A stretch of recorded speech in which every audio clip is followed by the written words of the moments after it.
오늘은 저는 비로소 그리스도인이라는 제목으로 함께 은혜를 받으려고 합니다. 한번 따라해봅시다. 비로소 그리스도인.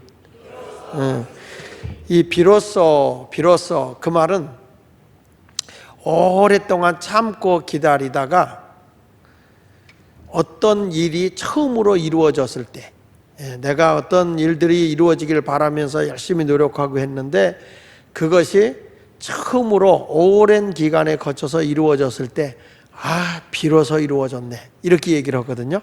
그래서 이 비로소 그리스도인이라고 하는 말씀을 증거하는데, 이 내용은 이런 겁니다. 스데반 집사가 복음을 전하다가 이제 사울을 기점으로 해서 유대인들에게 돌에 맞아 죽게 됩니다. 순교를 당하게 되잖아요.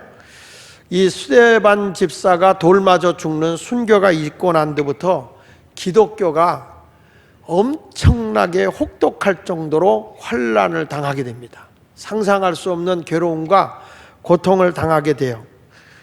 그런데 희한한 거는 환난과 고난을 당하고 어려움을 당하면 당할수록 더 많이 모이는 거예요.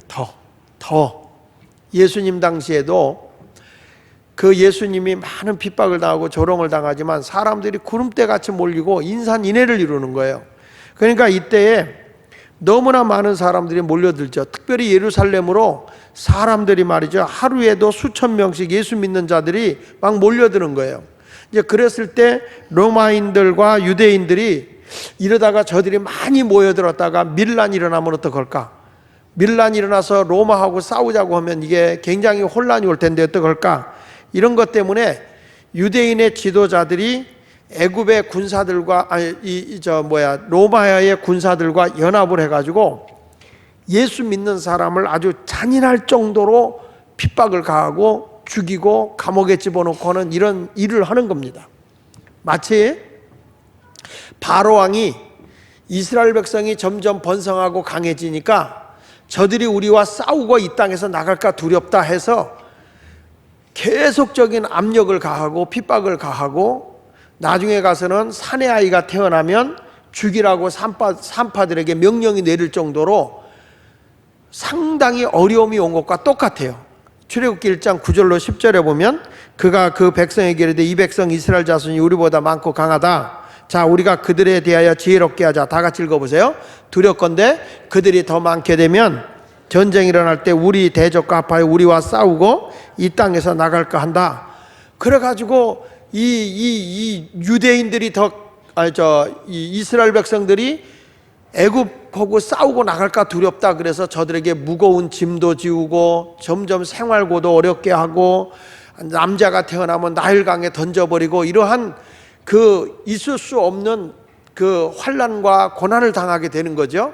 그와 마찬가지로 예수님이 이 세상에 계시다가 이제 부활승천하시고 난 뒤에 제자들에게 성령 강림하고 난 뒤부터 스데반 집사를 죽이고 난 뒤에 저들에게 점점 그런 핍박으로 오는데 예수 믿는 사람이 늘어나니까 유대교의 지도자들인 바리새인이나 사두개인, 서기관들 이런 사람들이 연합이 돼가지고 로마 총독부의 지시를 받아가지고 예수 믿는 사람을 아주 잔혹할 정도로 학대를 하게 되죠. 아주 무차별로 예수 믿는 사람을 잡아서 죽이든지 감옥에다 집어넣는 그런 일을 하는 게 그게 서기 30년경 조금 넘어서 30년 서기 30년 중반 정도 35년에서 40년경 이런 때에 엄청나게 예수 믿는 사람을 잡아서 혹독할 정도로 괴롭히니까 예루살렘에서 예수를 믿고 있던 사람들이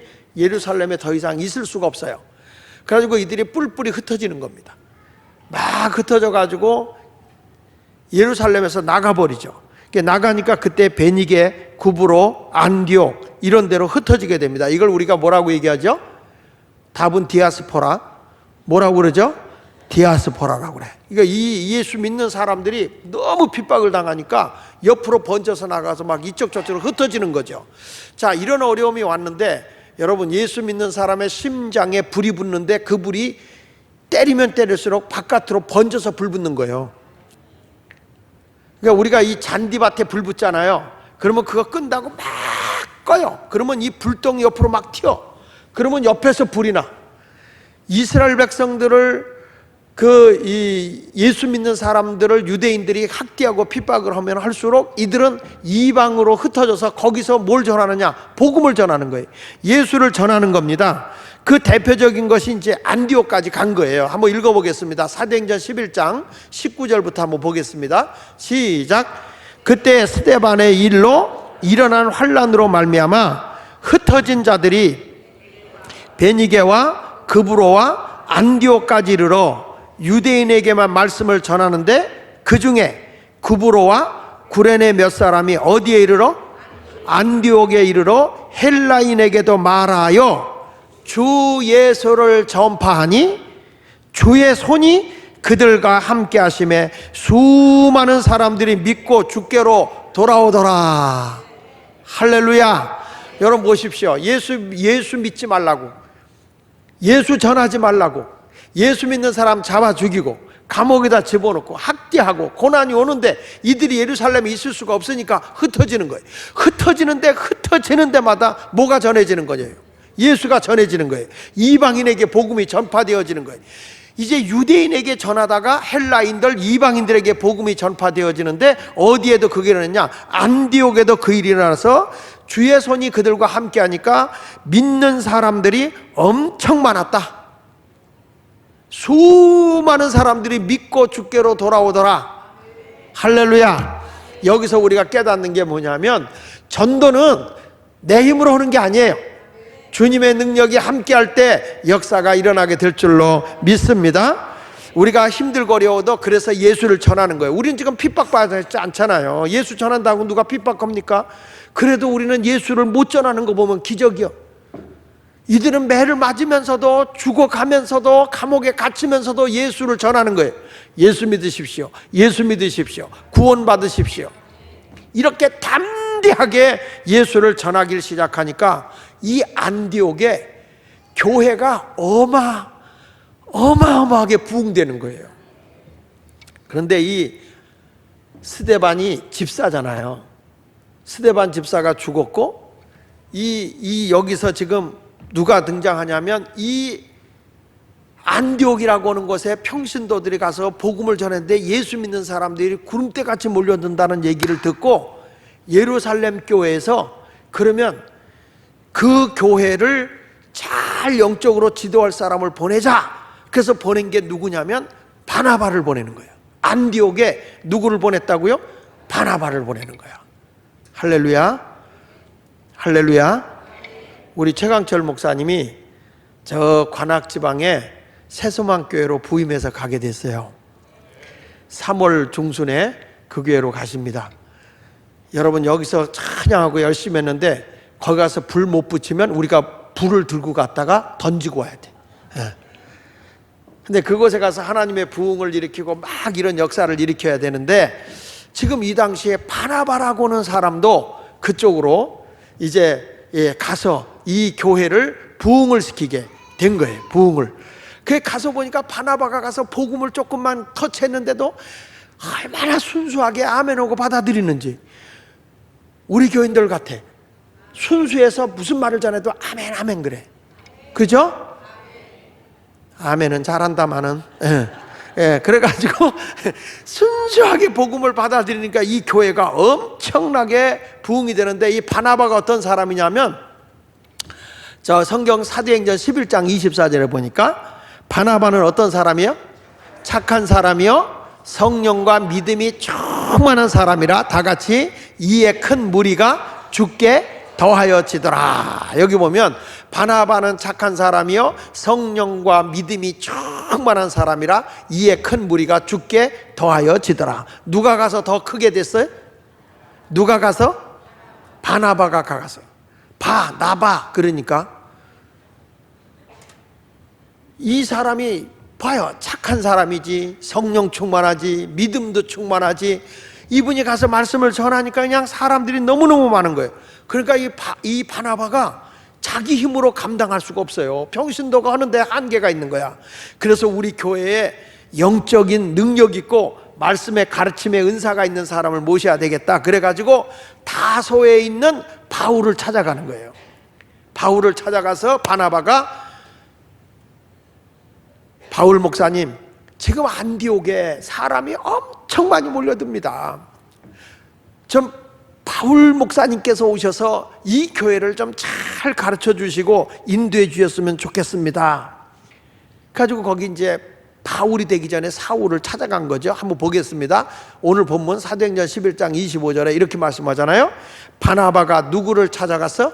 사울을 찾으러 다소에 가서 다 같이 만남에 안디옥에 데리고 와서 둘이 교회에 얼마 동안 1년간 모여 있어 큰 무리를 가르쳤다. 자, 보세요. 바울이 말이죠, 예수 믿는 사람 핍박했던 사람이잖아요. 근데 이분이 다메섹에서 예수를 만나고 난 뒤부터는 하나님의 복음의 확신이 대단한 사람이야. 그러니까 어설프게 복음을 가르치지 않는 거야. 확실하게 신앙을 가르쳐 주는 거야.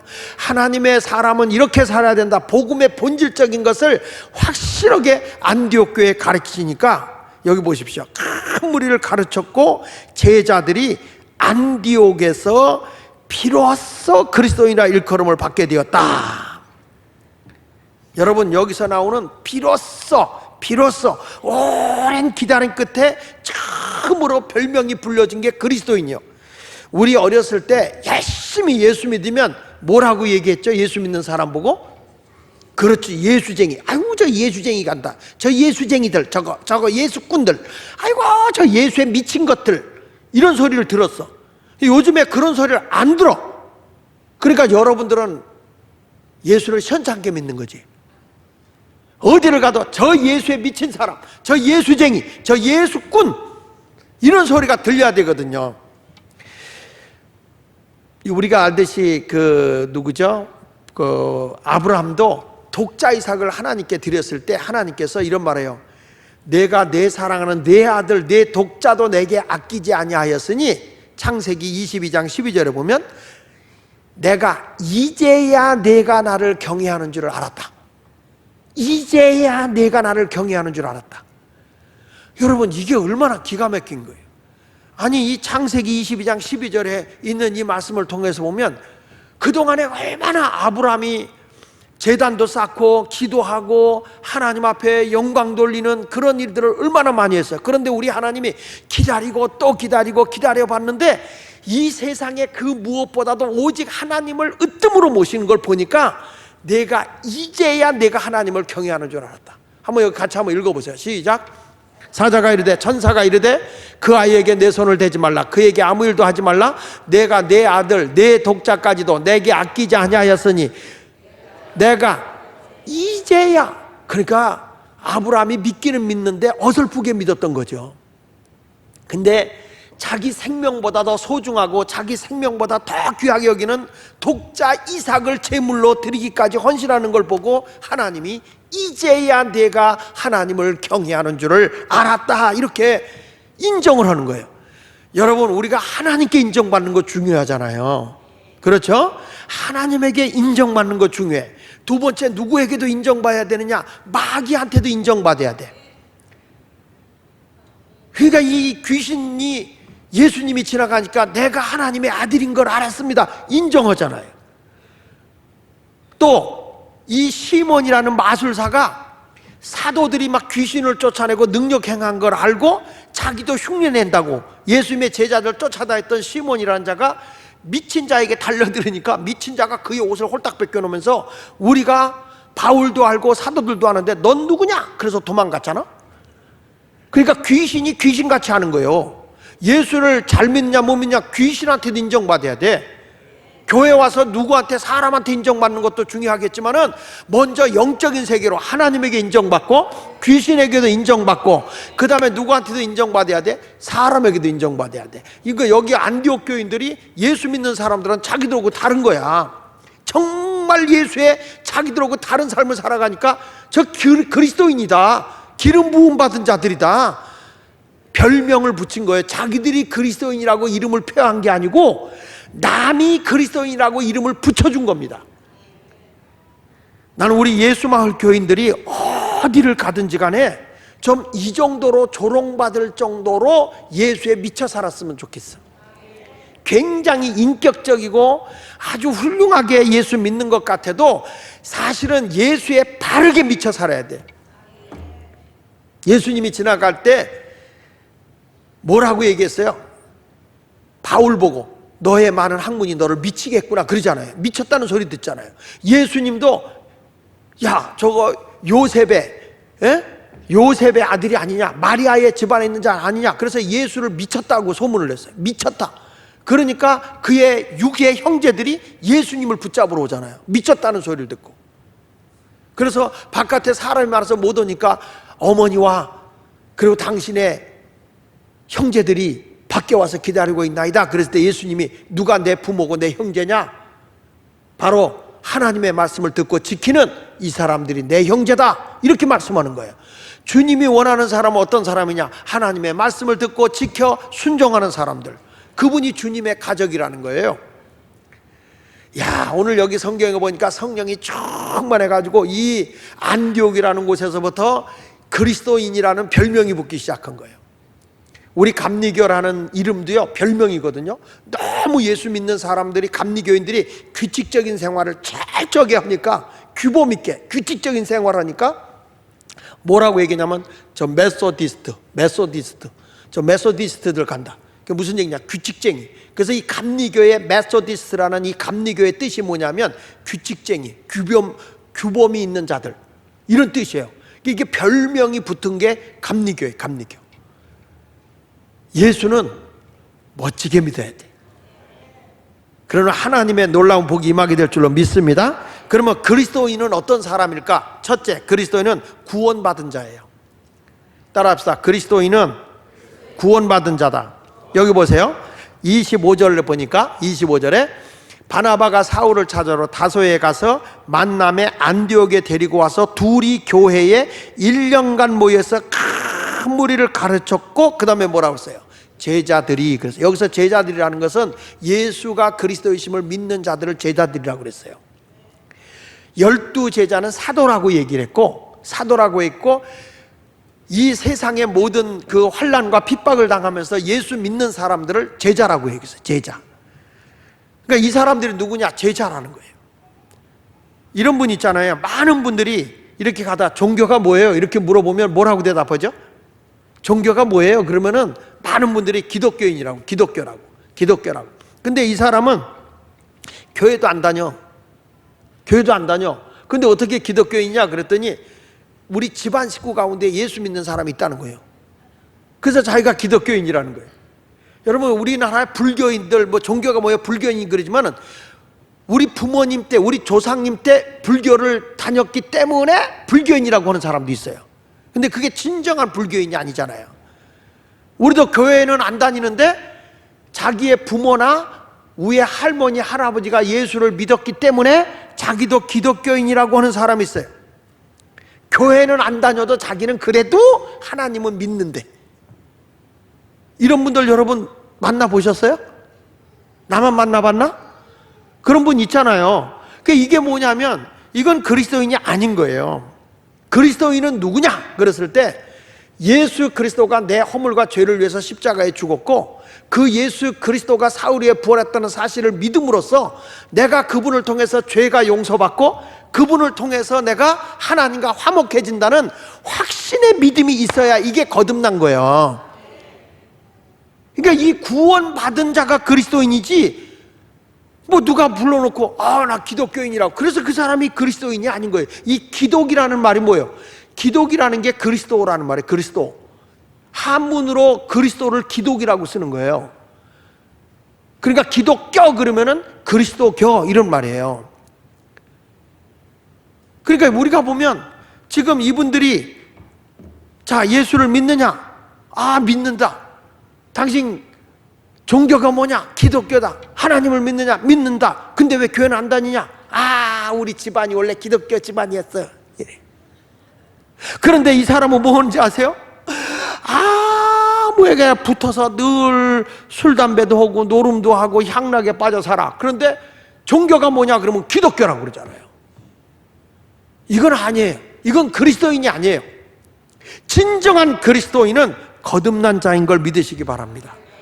그래서 내가 그리스도이다 그러면은 구원의 기쁨 있고 천국의 소망 있고 늘 주의를 하면서도 하늘의 상급을 기대하면서 항상 기뻐하고 감사하며 감격하며 예수님을 자랑스러워하고 예수 믿는 게 떳떳하고 어느 곳에 가도 나는 예수 믿어요 이렇게 자랑스럽게 얘기할 수 있는 사람이 구원받은 그리스도인이에요. 그래서 비로소 그리스도인이 되는 거야. 비로소. 그냥 어쩌다가 앉아 있으니까 그리스도인이 되는 게 아니라 내가 예수를 제대로 만나고 보니까 죄사함 받고 구원을 받아 천국의 소망을 갖고 보니까 예수님이 너무 좋은 거야. 예수 앞에 와서 기도하는 게 너무 좋고 예수 믿는 게 너무 행복하고 그냥 교회 와서 찬송 부를 때가 천국 온 것 같고 나의 소망은 하늘에다 놓고 산다면 이게 예수 믿는 거지. 왜 교회 와서 누구 때문에 시험 들고 누구 때문에 삐져갖고 난리 치는지 몰라? 핍박을 당해도 누가 뭐라 그래도 그저 나의 기쁨 나의 소망 되시는 분은 주님이십니다 하고 이렇게 고백하고 살면 얼마나 좋을까? 그러니까 찬송가도 있잖아요. 주와 같이 길 가는 것 즐거운 일 아닌가 우리 주님 걸어가신 발자취를 밟겠네. 같이 부르면 안 될까? 내가 혼자 뭐 조용필인가 리사이트러기? 한 걸음 한 걸음 주 예수와 함께 날마다 날마다 우리 걸어가. 다시 한번 주와 같이 길 가는 것 즐거운 일 아닌가 우리 주님 걸어가신 발자취를 밟길 아멘. 한 걸음 주 예수와 함께 날마다 우리 가리. 할렐루야. 교회를 다니면서 아직 거듭나지 않았어요. 예수 아직 구원을 받지 못하니까 옛사람의 습성이 그대로 나와. 그래서 예수 믿어도 욕 잘하고 예수 믿어도 나면 등 잘 쳐먹고 교회 다니면서 남을 골탕 먹이고 막 입으로 악담하고 모략하고 이런 생활하는 거야. 기독교인이라고 하면서도. 근데 이 사람은 뭐냐면 예수를 진짜 못 만난 사람이거든요. 그런데 어느 순간에 예수님을 탁 만나니까 얼마나 자기가 죄인인지 회개하고 눈물 흘리고 자복하면서 예수님을 만나자마자 늘 기뻐하고 행복해하고 찬송 부르고 막 다니는데 완전히 사람이 새 사람으로 바꿔진 거예요. 그럴 때 뭐가 되느냐? 안디옥 교회처럼 비로소 그리스도인이 되는 거예요. 그게 비로소 그리스도인. 할렐루야. 교회 와서 집사가 됐다 권사가 됐다 이게 중요한 게 아니에요. 예수님을 믿어서 구원의 감격이 있어야 이게 비로소 그리스도인이 되는 거다. 할렐루야. 그래서 성경 말씀 시편 35편 9절에 보면 내 영혼이 여호와를 즐거워하며 그의 구원을 기뻐하리로다. 내가 하나님을 즐거워한다. 내 영혼이. 그리고 하나님의 구원을 늘 기뻐하며 감격하며 살아간다. 요즘에는 그런 감격이 좀 덜한 것 같아. 우리가 이렇게 제가 이제 시골에서 교회를 개척할 때 보면 할머니들도 말해요. 가장 그 먼 시골에서 예배당에 오는데 새벽에 와. 그냥 뭐 차가 있어요 뭐가 있어. 그런데 새벽에 막 걸어서 그냥 추운 겨울에 눈을 맞아가서 또 비가 오면 뒤집어 쓰면서도 걸음이나 빨라요. 팔만 휘젓지 다리가 떨어져요. 그래도 그냥 교회 와가지고 앉아서 글도 몰라. 그런데도 앉아서 찬송 부르고 말씀 떨어지면 아멘 하고 말이죠. 그냥 예수님이 너무 좋은 거야. 너무 좋은 거야. 그냥 무슨 설교인지도 모르는데 목사님 설교만 들으면 그렇게 좋아하고. 우리 교회도 개척했을 때 우리 이분호 권사님 같은 분은 그냥 시장에서 은혜 받고 나니까 너무 좋은 거야. 왜 그렇게 목사님이 좋은지. 이분이 넥타이 2개를 사갖고 시장에서 넥타이 2개 사다가 목사님 매시라고 갖다 드렸는데 내가 딱 보니까 너무 인간적으로 못 먹였어요. 이게 유행이 지나가서 시장에서 안 팔리니까 1,000원에 2개, 1,000원에 2개 한 이 넓은 거 있어요. 넥타이 넓은 거. 그걸 사다 준데 인간적으로 못 매겠더라. 그래서 안 맸더니 할머니가 세상에 노인 양반을 무시해도 보통이 아니라고 그러는 거예요. 그래가지고 그걸 매고 신방 가지 않았겠어? 그랬더니 이 할머니가 아이고 맸다고 목사님이 제일 이쁘디야. 여러분 은혜 받으면요 어느 걸 가져도 다 좋아. 교회 와도 다 좋고 은혜 받으면 모든 나무가 십자가로 보이고 전봇대가 십자가로 보이고 창살이 십자가로 보이고 다 예수님 은혜 속에 사는 거야. 은혜 속에 나뭇가지가 흔들려도 이 풀이 흔들려도 할렐루야 할렐루야 하는 것 같고 은혜 받으면 그런 거야. 그러니까 사람들이 뭐냐 조금 돌았다는 얘기를 하는 거예요. 저 예수쟁이다 이 소리 듣는 거예요. 여러분 은혜 받아보세요. 얼마나 기쁜데 얼마나 행복한데. 설거지 지긋지긋했는데 은혜 받아봐. 설거지 찬송가가 나오면서 물 가지고 혹시 든지 불 가지고 사르든지 내 안과 밖 다 닦으사 내 속에 죄멸하소서. 설거지 끝났어. 요즘에는 세탁기가 다 저기 하지만 빨래를 옛날에 할 때는 이걸 찬송 부르면서 했어요. 은혜 받아봐. 나의 죄를 씻기는 주여 예수의 피밖에 없네. 예수의 흘린 피 귀하다 주여 예수의 피밖에 없네. 이렇게 빨래까지 다 널면서도 그렇게 기뻐했어. 할머니들이 빨래를 널자가 빨랫줄이 끊어지면 크게 묻잖아. 그래도 이 할머니가 좋아합니다. 빨랫줄은 끊어졌어도 천국줄은 안 끊어졌다. 여러분 옛날에 할머니들 그렇게 살았다니까. 얼마나 그게 이게 뭐냐면 비로소 그리스도인이 되는 거예요. 그런 게 그리스도인. 아멘. 교회 와서 무슨 뭐 봉사하다가 힘든데 아이고 힘들어 죽겠는데 얘 그리스도인이 아니니까 그딴 소리 하는 거야. 아주 힘들어도 주여 하늘에 상급이 쌓였으니 하늘 가는 밝은 길이 내 앞에 있으니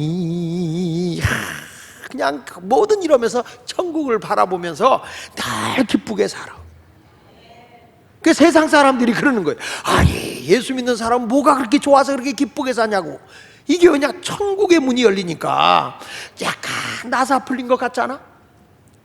그래도 그렇게 예수 믿는 게 좋고 행복하고 할렐루야. 그래서 비로소 그리스도인이 되라. 비로소 그리스도인이 되라. 그게 여러분이 되시기를 축원합니다. 할렐루야. 두 번째 가서는 뭐가 이루어지느냐 하면 따라합시다. 그리스도인은 크게 하세요. 그리스도인은 거듭난 자다. 예, 다시 태어난 자예요. 다시 옛 사람이 아니라 이제 완전히 새 사람이 된 거예요. 그래서 고린도서 5장 17절에 누구든지 그리스도 안에 있으면 새로운 피조물이라. 이전 것은 지나갔으니 나봐라 새 사람이 되었다. 예수 믿으면 진짜 새 사람이 된 거예요. 옛날에 못된 짓 하던 사람이 변화되는 거예요. 왜냐? 육의 사람이 아니야. 영에 속해 사는 사람이지. 그러니까 요한복음 3장 6절로 8절에 니고데모에게 예수님이 뭐라고 그래요? 육으로 난 것은 육이요, 영으로 난 건 영이다. 여러분 육에 속한 사람이 영의 세계를 몰라요.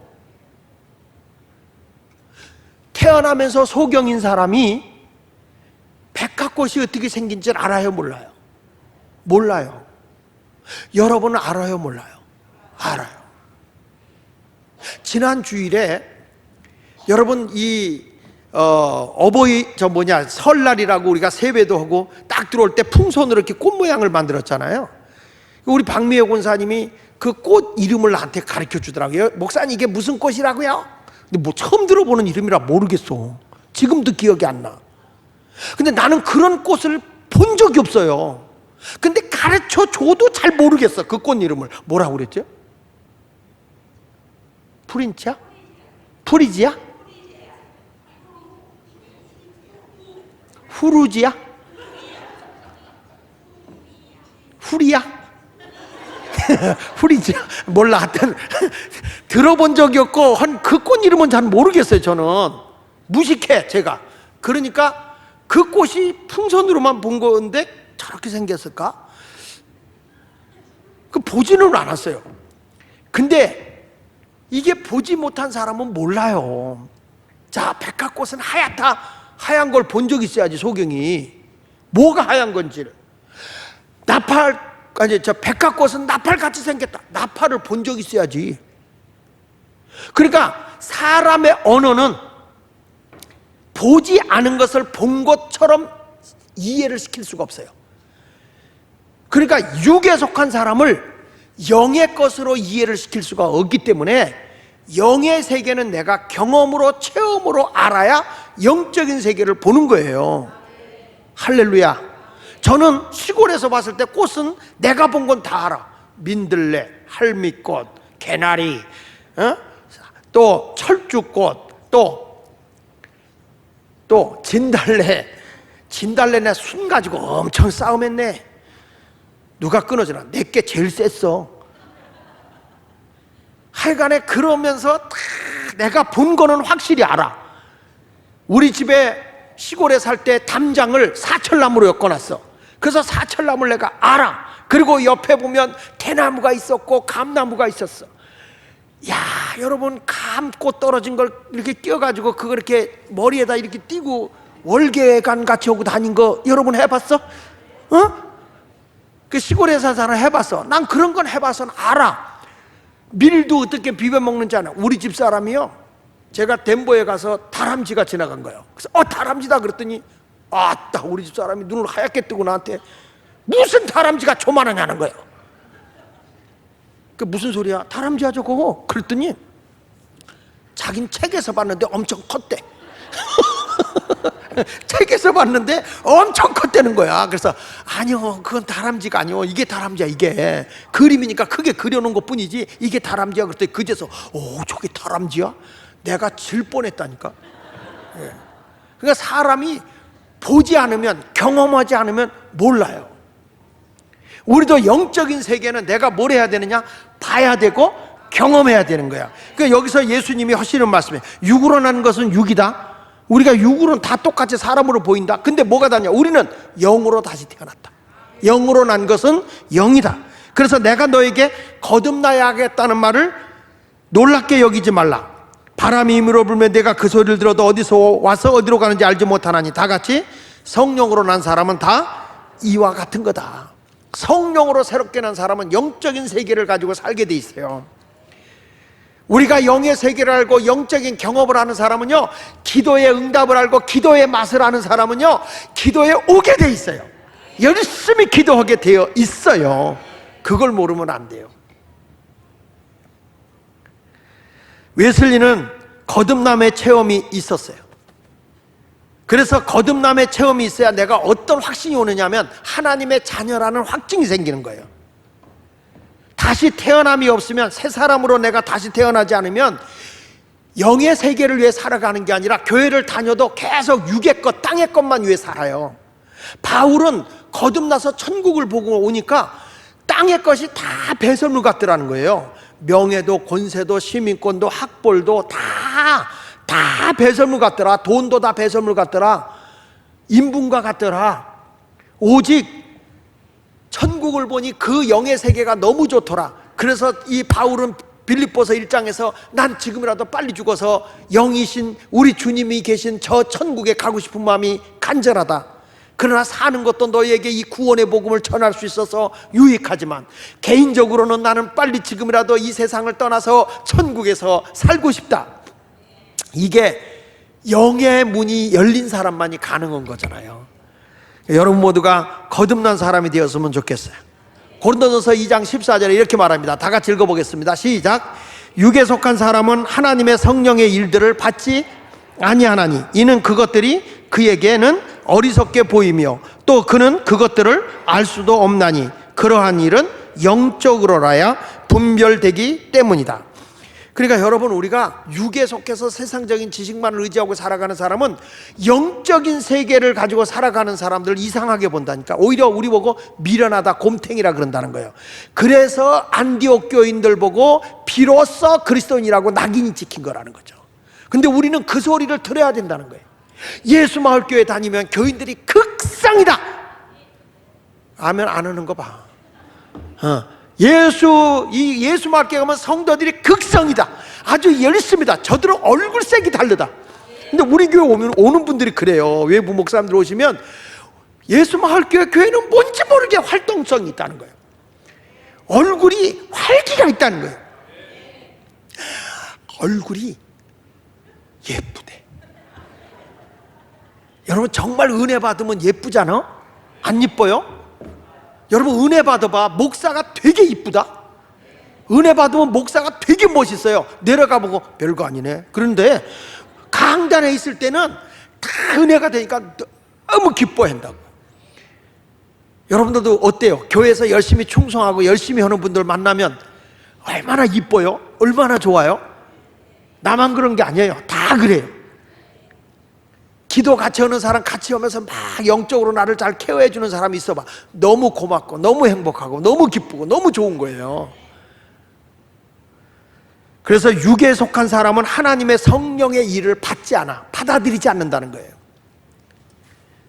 오히려 영적으로 이렇게 오는 거, 우리 보고 여기 와서 이렇게 심야 기도하면 우리 보고 어리석대요. 근데 그 어리석은 게 아니거든요. 여기 갈라디아서 6장 8절에도 이렇게 말씀해요. 다 같이 시작. 자기의 육체를 위하여 심는 자는 육체로부터 썩어질 것을 거두고 성령을 위하여 심는 자는 성령으로부터 뭘 거둔다고요? 영원한 생명을 거둔다는 거예요. 생명의 복을 받는다는 거예요. 요한일서 4장 2절에도 이렇게 말합니다. 이로써 너희가 하나님의 영을 알지니 곧 예수 그리스도께서 육체로 오신 것을 시인하는 영마다 누구에게 속한 거다? 하나님께. 그러니까 예수 그리스도가 사람의 모양으로 오셔서 우리 인간의 죄인된 모습으로 오셔서 죄인들의 모든 허물과 죄를 다 감당하시고 십자가에 죽어서 사흘에 부활한 예수잖아요. 그 육으로 오신 예수를 믿어야 되는 거예요. 그런데 그 당시에 예수님 오실 때 요한복음에 보면 영주주의라는 이단이 있었어요. 그러니까 예수님은 육은 세상적인 거다, 영만 있다. 그래서 예수님 십자가에 못 박혀 죽을 때도 육은 고통 안 당했다 이렇게 말한 거예요. 영이 이미 그때 나가 계셨다 이렇게 얘기한다니까요, 이단은. 근데 우리 주님은 하나님이시지만 우리를 구원하기 위해서 사람의 모양으로 오신 거예요.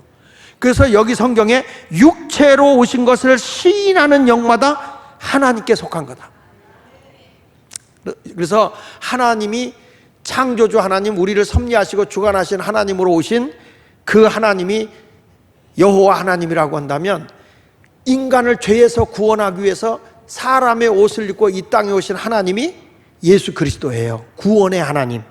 아멘. 그리고 우리를 진리 가운데로 인도하는 진리의 영으로 우리에게 오신 하나님은 성령님이고요. 아멘. 그래서 한 분이시면서 삼위이신 분, 삼위일체예요. 이건 믿어야 되는 거예요. 조금 좀 우리가 비유적으로 쉽게 이해하려고 하는데 사실은 그게 잘 안 맞는 거지만은 조금 얘기하면 이런 거죠. 물이 있는데 물이 나중에 100도가 끓으면 기체가 되죠. 수증기가 되잖아요. 수증기가 되는데 이게 또 이 물이 얼면 뭐가 돼요? 얼음이요. 이게 뭐예요? 물이요, 얼음이요, 수증기요. 다 물이요. 다 물이야. 근데 이런 것들이 다양하게 변형되는 것 같아도 물이라는 거죠. 근데 이게 사실은 이 영적인 세계이기 때문에 이거는 믿어야 이해가 돼. 삼위일체 되신 하나님, 성부 하나님, 성자 하나님, 성령 하나님, 이 하나님은 믿어야 돼. 이거는 지식 있는 사람이든지 학박사든지 이건 믿어야 되는 거예요. 하나님의 역사심을 믿어야 되는 겁니다. 이거를 우리가 육체로 오신 예수 그리스도를 믿는 자마다 누구에게 속한 자라고 그랬어요? 하나님께 속한 자예요. 그래서 우리는 이 거듭남에, 이 다시 태어남은 이 체험이 있어야 내가 예수를 반드시 믿어서 거듭남의 확신이 있다. 거듭남의 체험이 있는 사람은 이런 확신이 와요. 따라합시다. 나는 죄에서 용서를 받았다. 예수 그리스도를 통해서 내 죄를 그분이 담당했기 때문에 그분을 믿는 순간에 나의 원죄가 사해졌고 내가 지은 자범죄는 회개함으로 자백함으로 내 죄가 용서받는다. 그걸 믿는 거예요. 그래서 나는 이제부터 예수 안에서 내 죄가 다 용서받는다는 확신을 갖는 것이 거듭남의 표야. 아멘입니까? 따라하세요. 예수 안에서는, 크게 하세요. 예수 안에서는 용서받지 못할 죄가 없다. 아멘. 그래서 예수 그리스도 안에서 내가 죄를 다 자백하고 회개하면 그는 미쁘시고 이로써 우리 죄를 다 사하시며 용서하시는 거예요. 그 용서받았다고 해서 계속 죄 지면 돼, 안 돼? 안 되겠죠? 그러면 하나님의 약속된 상과 복을 못 받고 환난과 역경만 오는 거예요. 죄를 이기는 자가 돼야 할 줄로 믿습니다. 그래서 이제는 여기 보면 이런 확신이 있는 거예요. 이 히브리서 9장 13절로 14절에 보면 이런 말씀이 나와요. 자, 보세요. 염소와 황소의 피와 및 암송아지 죄를 부정한 자에게 뿌려 그 육체를 정결하게 하여 거룩하게 했다. 이게 무슨 얘기냐면, 구약시대 때 내가 죄를 범하면 하나님이 이런 그 제물로다가 속죄제사를 드렸어요. 이거를 드려서 하나님, 내가 이런 죄를 범했습니다 하고 염소의 제물과 황소의 제물, 이런 것들, 암송아지 이런 데다가 내가 안수하고 하나님, 나 이런 죄를 범했습니다. 그러면 그 죄가 제물에게 전가되면 나를 위해서 그걸 죽이고 태워서 드리고 나면은 그 짐승의 그 죽음이 나의 허물과 죄의 죽으심이고, 나의 모든 그 육체, 그 고기 덩어리를 밖에서 태워서 드릴 때 나의 모든 육체의 더러운 것들이 다 씻겨졌다는 의미예요. 그게 속죄제사법이거든요. 이게 구약의 속죄제사법이야. 그런데 14절에 보면 이렇게 말해요. 시작. 하물며 영원하신 성령으로 말미암아 흠없는 자기를 하나님께 드린 그리스도의 피가 어찌 너희 양심을 죽은 행실에서 깨끗하게 하고 살아계신 하나님을 섬기게 하지 못하겠느냐. 아니, 구약의 짐승들의 그 제물이 나를 죽어서 육체는 태워서 드리고 피는 성소에 들어가서 바름으로써 내 죄가 깨끗하게 됐는데, 하물며 예수 그리스도의 그 어린 양 되신 예수님에 의해서 죽으심과 그의 보혈의 피가 우리의 양심과 우리의 행실을 능히 깨끗하게 할 수 있다. 그래서 우리는 하나님을 섬기는 거다. 이런 믿음이 확실하게 내 속에 있어야, 따라합시다. 예수 안에서 나는 죄가 용서받는다. 이런 확신이 있어야 돼요. 다른 데서는 죄 용서받을 데가 없어. 오직 예수 그리스도의 안에서, 십자가 안에서 내 죄가 용서받는 거예요. 그걸 확실히 믿는 자만이 어떤 사람이냐? 거듭난 사람이에요. 거듭남의 확신이 있는 거예요. 찬송가도 있잖아요. 예수 예수 믿는 것은 받은 증거만 도다. 예수 예수 귀한 예수 믿음 더욱 주소서. 예수만이 우리의 가장 귀한 분이거든요. 자, 그 다음에 뭐냐면, 거듭난 체험을 가지면, 따라합시다. 나는 하나님의 자녀다. 이런 확실한 신분을 자기가 인정을 해버려요. 나는 하나님의 자녀다. 확신이 생기는 거예요. 누가 뭐래도 난 하나님의 자녀다. 야, 너같이 그렇게 예수 믿어서 네가 천국 가겠냐? 무슨 소리야. 나는 예수 그리스도를 구주로 믿음으로써 난 하나님의 자녀가 됐어. 이런 확신이 생기는 거예요. 자, 성경 말씀 로마서 8장 14절에 시작. 무릇 하나님의 영으로 인도함을 받는 사람은 곧, 다시, 하나님의 영으로 인도함을 받는 사람은 곧. 그러니까 여러분, 내가 육에 속한 사람이 아니고 영에 속하니까 예수 그리스도가 믿어지는 거예요. 예수 그리스도의 죽으심, 십자가의 죽으심도 나 때문에 죽어진 게 믿어지는 것이고, 예수님의 부활하신 것이 하나님과 나를 화목하게 하기 위해서, 의롭게 하기 위해서 부활한 것이 믿어지는 거예요. 이렇게 영으로 그분을 인도함을 받는다면 나는 뭐냐? 하나님의 아들이다, 하나님의 딸이다. 이런 확신이 있어야 돼요. 자, 로마서 8장 16절로 17절은 이렇게 말합니다. 같이 읽어볼게요. 시작. 우리의 영과 더불어 우리가 하나님의 자녀인 것을 증언한다. 뭐가 증언하느냐? 내가 거듭나면 성령이 하나님의 자녀인 걸 증거한다는 거예요. 자, 교회 다니다가 내가 시험 들었어. 나 예수 뭐고 안 믿어. 그래 이제 화가 나서 집에 갔어. 집에 갔는데 이미 성령이 나를 딱 인쳐져 가지고 그 다음 주일날 교회 안 나오려고 그랬는데 성령이 가, 넌 하나님의 자녀야. 부인하고 싶어도 부인이 안 돼. 이게 뭐냐면 성령의 인치심이야. 인치심. 내가 하나님의 자녀가 됐다는 확증이 와요. 화가 났을 때는 예수 안 믿어. 그래도 안 믿어지질 않아. 이게 하나님의 역사인 거예요. 다시 한번 봅시다. 성령이, 시작. 성령이 친히 우리의 영과 더불어 우리가 하나님의 자녀인 것을 증언하시나니, 자녀이면 또한 상속자, 곧 하나님의 상속자요 그리스도와 함께 한 상속자니 우리가 그와 함께 영광을 받기 위하여 고난도 함께 받아야 할 것이니라. 나는 우리 예수님과 같이 하나님 나라의 상속자야. 그걸 믿고 사는 거예요. 예수님도 고난당하세요. 내가 예수님을 위해서 헌신하고 봉사하고 때로는 고난을 당하고 이런 소리 저런 소리 별소리를 다 들어도 내가 당당하게 살 수 있는 것은 나는 영에 속한 사람이요 하늘에 속한 사람이요 나는 하나님의 자녀요 그래서 하나님의 영광을 위해 살아가는 자입니다 라고 하는 확신을 가지고 있는 거죠. 이게 거듭났으면 내가 죄가 예수 안에서 용서받았다는 확신을 갖게 되는 거고, 두 번째 가서 나는 하나님의 자녀라는 확신을 갖는 거예요.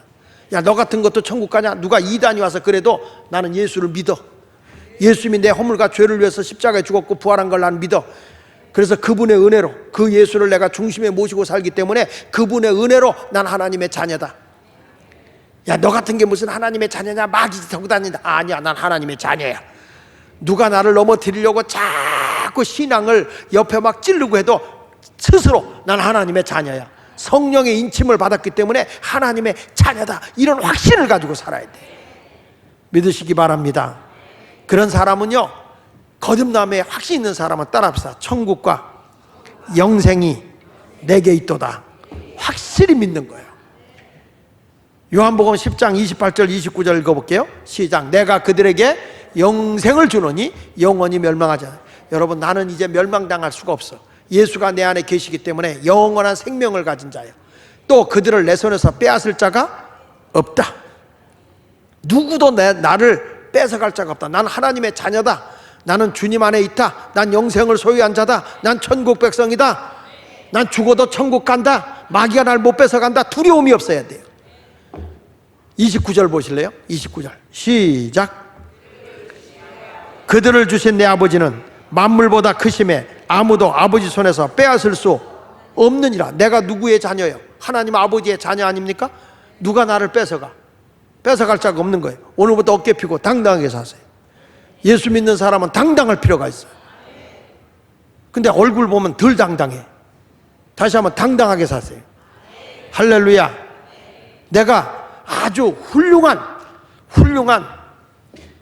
아빠요 엄마라고 그러면 애들이 저기 가서 엄마 아빠 그럴 때 애들이 자랑스럽게 엄마 아빠를 불러댈 때 그래 내 딸 내 아들 그래야지. 너 누구냐? 절로 가. 발로 걷어차. 그러면 안 되잖아요. 근데 우리 하나님 아버지는 육의 부모는 자식을 버릴지라도 나 여호와는 너를 버리지 않는다. 절대로 나는 너를 포기하지 않는다. 끝까지 하나님이 나를 붙잡아 주는데 우리 주님이 말씀을 해요. 너를 내가 누구에게도 뺏기지 않을 거다. 누가 감히 아버지 손에서 빼앗아 갈 수 있겠느냐? 우리는 못 뺏어간다. 오늘부터 당당하게 그런 확신을 가지고 살아가는 여러분이 되시길 바랍니다. 그래서 그 존 맥셀이라고 하는 분이 이런 말을 했어요. 존 맥셀이라는 분이 그리스도인의 성공이 뭐냐? 그래서 그리스도인의 성공이란 보다 나은 인류를 위해서 그리고 영원히 지속될 수 있는 대의를 위해 분연히 자기 자신을 바쳐 실천의 현장에 뛰어들어가는 것이다. 다시 말해서 나로 인해서 다른 사람이 보다 잘된 삶을 살아가도록 내가 도와주는 특권을 가지고 있는 것이 그리스도인이다. 이렇게. 나로 인해서 다른 사람이 유익하게 되고, 나로 인해서 다른 사람이 행복하게 되고, 나로 인해서 내가 예수 믿는 바람에 우리 집안의 모든 식구가 다 행복하게 할 수 있는 특권을 부여받은 자가 예수 믿는 사람이다. 그래서 그리스도인의 성공이 뭐냐? 그랬을 때 그리스도인의 성공이란 남을 유익되게 하는 것이다. 그러니까 예수를 믿었으면 남편을 유익되게 하고, 남편은 아내를 유익되게 하고, 우리는 자녀들을 유익되게 하고, 자녀들은 또 부모를 유익되게 하고, 또 나는 우리 가정은 이웃을 유익되게 하고, 이렇게 자꾸 유익을 주는 사람이 그리스도인으로서 성공하고 살아가는 거다. 이게 거듭난 자라는 거예요.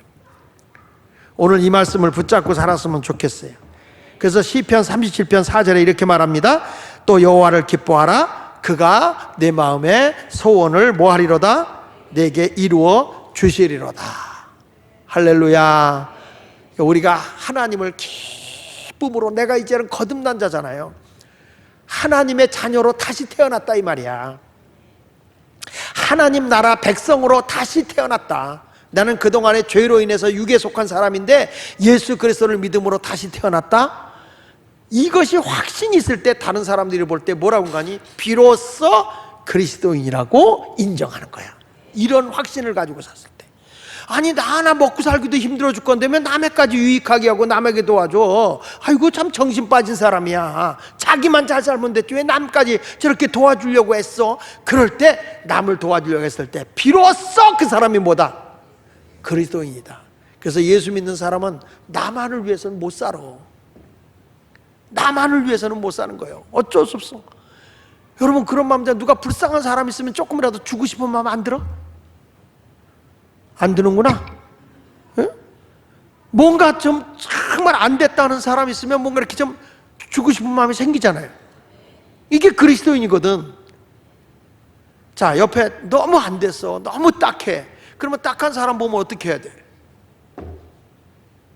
죄가 많아서 그래. 죄가 많아서, 전생에 죄가 많아. 그러고 가면 그리스도인이 아니라는 거예요. 작은 것이라도 하나 나누고 콩 하나라도 쪼개서 나눠 먹고 이런 모습으로 가는 것. 어디 가도 남한테 대접받기보다는 대접하려고 노력하고, 섬김을 받으려기보다는 섬기려고 노력하고, 사랑 받으려고 하기보다는 사랑을 주려고 노력하는 자. 이런 삶을 살아가면, 아, 왜 당신은 그렇게 손해보고 살아? 당신은 왜 그렇게 손해를 보고 살아? 그럴 때 다른 사람이 볼 때, 아, 저 사람이 비로소 그리스도인이 됐구나, 이렇게 인정하는 거예요. 할렐루야, 할렐루야. 그러니까 이런 분도 있잖아요. 선교사님이 와서 설교를 하니까 우리 교인 가운데 한 분이, 아, 저 선교사님에게 내가 조금이라도 도와야 되겠다, 이런 마음이 생겨서 요번에 세네갈로 누가 갈 때 이제 거기에 이제 수도를 하나 놔줄 수 있도록 이렇게 선교비를 보내준 분이 계세요. 근데 이게 자기도 필요한 데 많이 있잖아요. 근데 그런 것들 이렇게 보내주는 거죠. 뭔가 이렇게 해주고 싶은 마음이 없나? 왜 얼굴이 그렇지? 그리스도인은 다른 사람을 볼 때 자기 욕심을 가지고 살고 싶어도 안 돼요. 결국엔 다 내어주고 끝나더라고. 자, 마지막으로 하나만 더 합시다. 자, 비로소 그리스도인이 되려면 첫째는 뭐라고 그랬어요? 구원받은 사람이 그리스도인이라고 했어. 둘째는 거듭난 사람이 그리스도인이라고 했어. 세 번째는 성령의 사람이 그리스도인이에요. 따라합시다. 성령의 사람. 무슨 얘기냐? 여기 로마서 8장 9절에 보면 이런 말씀이 나와요. 만일 너희 속에 하나님이 영이 거하시면 너희가 육신에 있지 않냐고 영에 있나니 누구든지 그리스도의 영이 없으면 뭐라고 그랬죠? 그리스도의 사람이 아니다 말이야. 내 안에 성령이 있어야 이게 그리스도의 사람이라는 거예요. 그러니까 우리 주님이 사역을 맡기고 전도로 내보내려고 할 때 제자들에게, 야, 말씀 많이 아니까 가서 사역해라, 그러지 않고, 우리 거듭난 사람은 새롭게 태어나면 활동을 해야 되잖아요. 여러분, 아이가 태어나서 커가지고 활동해야 돼, 안 해야 돼? 해야 되잖아요. 근데 그가 활동을 해나갈 때 뭔가 미래를 보고 하나님의 비전과 뜻을 따라서 가야 되는데 자기 멋대로 살면 안 되잖아요. 그러니까 내 안에 누구의 영이 들어있어야 되냐면 그리스도의 영이 들어있어야 돼. 그래야 주님의 발자취를 따라가는 거예요. 젊은 사람들이 진짜 예수 많이 믿고 예수 잘 믿고 이렇게 와서 철야기도 하고 이거 성령의 사람이라면 가만히 못 있어. 주일학교 봉사도 해야 되고 뭔가 사역을 하게 돼 있어요. 안 하고는 못 견뎌. 왜냐? 성령이 내 안에 계시면 반드시 성령은 전도의 사역이 있거든요. 자, 사도행전 1장 4절 5절에 보면 예수님이 제자들에게 사역을 맡길 때 이렇게 얘기합니다. 시작. 사도와 함께 모이사 그들에게 분부하여 이르시되 예루살렘을 떠나지 말고 내게서 들은 바 아버지께서 약속하신 것을 기다리라. 요한은 물로 세례를 베풀었으나 너희는 몇 날이 못되어 성령으로 세례를 받게 된다. 기다려라. 너희들이 말씀 많이 알고 신앙 고백해서 거듭난 자들이지만은 하나님의 사역을 받고 그리스도인으로서 모든 사람한테, 야, 저 사람이 전도하고 예수 전하고 다닐 때 비로소 그게 그리스도인이거든요. 비로소 그게 그리스도인이거든. 그런데 그게 내 의지로 안 돼요. 지식으로 안 돼. 성령이 내 안에서 열정을 품어줘야 그게 가능하거든요. 그래서 성령이 내 속에서 품어주기 위해서는 예수님이 제자들에게 뭐란 거 아니? 말씀 갖고 안 된다. 나하고 3년 있어도 안 된다. 성령을 받기까지 예루살렘에서 모여서 기도해라. 너희가 몇 날이 못 돼요? 성령을 선물로 받게 될 거다. 그래서 이런 말이에요. 사도행전 1장 8절에 시작. 오직 성령이 너에게 임하시면 너희가 권능을 받고 예루살렘과 온 유대와 사마리아와 땅끝까지 이르러 내 증인이 된다. 자, 여러분 가는 데마다 예수를 전하니까 사람들이 그리스도의 영이 내게 있으니까 그리스도의 사람이 되는 거예요. 그리스도의 영이 내게 없으면 그리스도의 사람이 아니야. 그리스도인이 아니란 말이에요. 다시 로마서 8장 9절을 좀 올려주세요. 아까 첫 번째 다시 한번 보세요. 로마서 8장 9절 시작. 만일 너희 속에 하나님의 영이 거하시면 너희가 육신에 있지 않고 영에 있나니 누구든지 그리스도의 영이 없으면 뭐라고 그랬어요? 그리스도의 사람이 아니야. 이걸 역으로 얘기해서 그리스도의 영이 있으면 뭐라고 한 거예요? 그리스도의 사람이다. 나는 그리스도인이다. 성령이 내게 있으면. 그러니까 우리 예수마을교회가 뭐가 충만해야 될까? 그래서 성령 충만하고 기도하고 열정 있고 있을 때 사람들이 미쳤어 소리 듣지만 그리스도인인 거예요. 비로소 그리스도인이 되는 거예요. 초대교회 보십시오. 성령이 충만하고 나니까 사도행전 5장 42절에 이런 말씀이 나옵니다. 사도행전 5장 42절에 그들이 날마다 성전에 있든지 집에 있든지 예수는 뭐라고? 그리스도라고, 메시아다, 구세주다 라고 가르치기와 전도하기를 그치지 아니하라. 그러니까 성령 받으면 가만히 못 있어. 예수를 전하게 돼 있죠. 전도하게 돼 있죠. 아멘입니까? 사도행전 8장 5절에 보니까 시작. 빌립이 사마리아 성에 내려가 그리스도를 백성에게 전파하니. 빌립도 하나님의 성령을 받고 나니까 가만히 못 있어. 그냥 사마리아 성에 내려가서 그리스도를 백성에게 전파하기 시작하는 거예요. 전도하기 시작하는 거예요. 이번 주에 내가 울산에 가서 집회를 했는데 여기가 고신측이에요. 고신측. 내가 이 고신측에 가서 부흥회를 하면 고신측은 굉장히 경건주의하고 굉장히 거룩을 따지는 의전 종교거든요. 그 가보면 진짜 고리타분하거든요. 아멘도 안 해요. 이 고려측이라고 그러거든. 고려측. 그래서 고려장 지낸 것 같아. 근데 이 교회는요 희한한 게 있어. 성령이 역사하는 거야.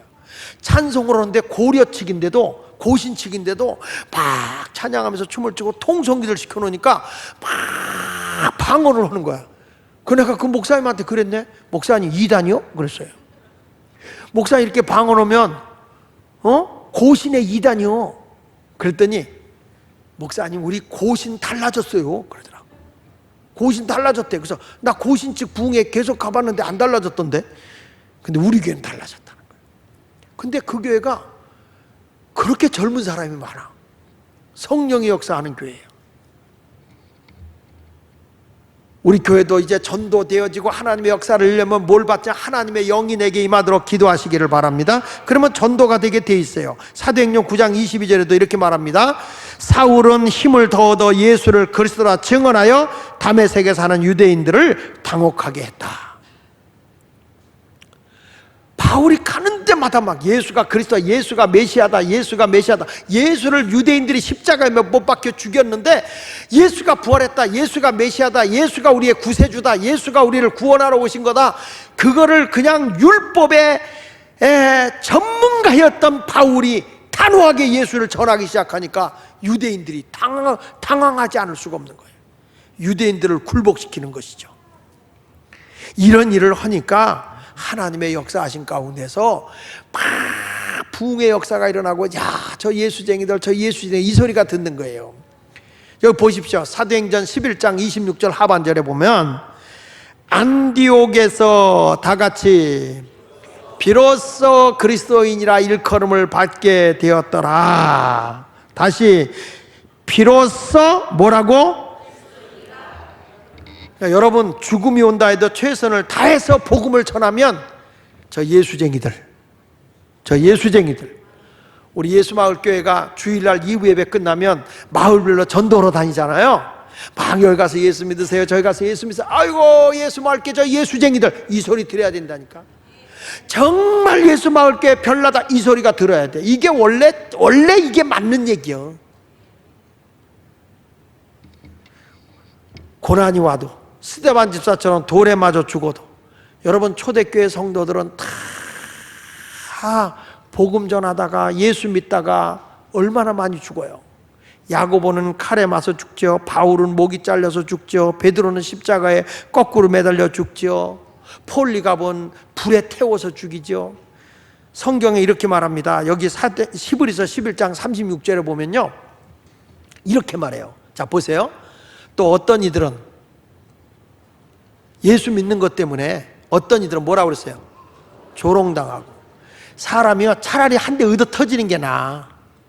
사람이 누가 막 약 올리고 나를 조롱하면 정말 괴로운 거예요. 근데 조롱하죠. 그 다음에 뭐라고 그랬어요? 예수 믿는 사람을 포로로 끌어 채찍질 때리는데, 이 채찍이 어떤 채찍이냐면 이렇게 그 채찍을 보니까 6갈래로 갈라져 있는데 끝에다가 납을 달아. 납을.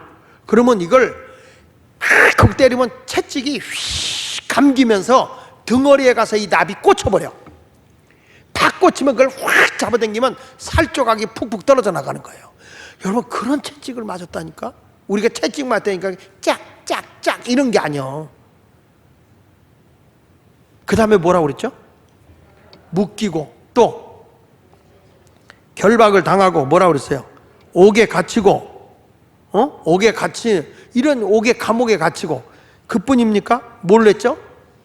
돌을 던져서 치고, 그 다음에 사람 어떻게 죽였다고? 톱으로 잘라서. 이게요 한 번에 확 죽여버리면 괜찮은데 얼마나 잔인하게 죽이냐면 손 하나 한마디 한마디 잘라 들어가는 거야. 너 예수 믿어? 믿습니다. 요만큼 잘라. 안 믿는다면 안 자를게. 예수 믿어? 요만큼 잘라. 한번 상상을 해보라고요. 얼마나 잔인하게 사람을 죽이는지. 이게 초창기 때 예수 믿는 사람들의 모습이에요. 우리 대한민국에 기독교가 들어와서 복음을 전할 때 처음에 캐톨릭이 들어왔잖아요. 들어와서 복음을 전할 때 예수를 전하는 것 때문에 얼마나 많은 사람이 죽어요. 그래서 생긴 게 절두산이잖아요. 절두산. 머리를 잘라. 그래서 그때 한강이 완전히 피르다가 한강을 적셨다고 하는 거 아닙니까? 자 여기 또 보십시오. 톱으로 켜는 것과 시험과 또 칼로 죽임을 당하고 뭐라고 그랬죠? 양과 염소의 가죽을 입고 도망 다녔어요. 양같이 염소같이 변장을 하고 도망 다니고 산으로 도망가 굴로 도망 다니고 궁핍과 환난과 학대를 받으니 이런 사람은 뭐라고 그랬어요? 이런 사람은 뭐라고 그랬어요? 세상이 감당하지 못하느니라. 다시 이런 사람은 뭐가 감당 못해? 여러분 이 정도 학대를 당하고 이 정도 죽음을 각오하고 이런 고통을 당하고 이런 도망을 다니면서 예수를 믿는 사람 보고 세상 사람이 뭐라고 그러겠어요? 미쳐도 보통 미친 게 아니라고 그러겠죠? 이게 그리스도인이다. 세상이 감당 못할 정도의 열정. 이게 예수 믿는 거예요. 이게 그리스도인이에요. 이렇게 살 때 하는 말이 따라합시다. 비로소 뭐라고 이름을 붙여요? 그리스도인이다. 비로소 그리스도인이야. 그게. 계속 읽어볼까요? 그들이 시작. 그들이 광야와 산과 동굴과 토굴에 계속 도망다니면서 예수를 전하는 거예요. 오늘 여러분들에게 말씀의 결론을 냅니다. 나는 비로소 그리스도인이라는 소리를 듣고 사는가? 그냥 종교 행사하면서 교회를 그냥 예수 믿어요, 난 구원받았어요 하면서 그냥 남들보다 조금 열심히 믿는 정도? 그 정도의 사람일까? 오늘 그런 게 아니라 오늘 말씀과 같이 이 안디옥 교회의 성도들에게 세상 사람들이 비로소 그리스도인이라 하나님의 기름 부음 받은 자들이다 이렇게 별명을 붙여준 것처럼 우리 모두 그리스도인이라는 별명이 붙는 영광스러운 열정 있는 성도들이 되어졌으면 하나님의 은혜가 더 크게 나타날 줄로 믿습니다. 옆 사람하고 악수하면서 이렇게 인사하세요. 비로소 그리스도인이 됩시다. 그냥 그리스도인이 아니라 비로소 야 진짜 그리스도인이다, 이런 인정을 받을 수 있는 저도 우리 모두도 그렇게 됐으면 좋겠다. 그렇게 되기 원하면 크게 아멘, 할렐루야 찬송을 부르면서 오늘 말씀을 생각하도록 하겠습니다.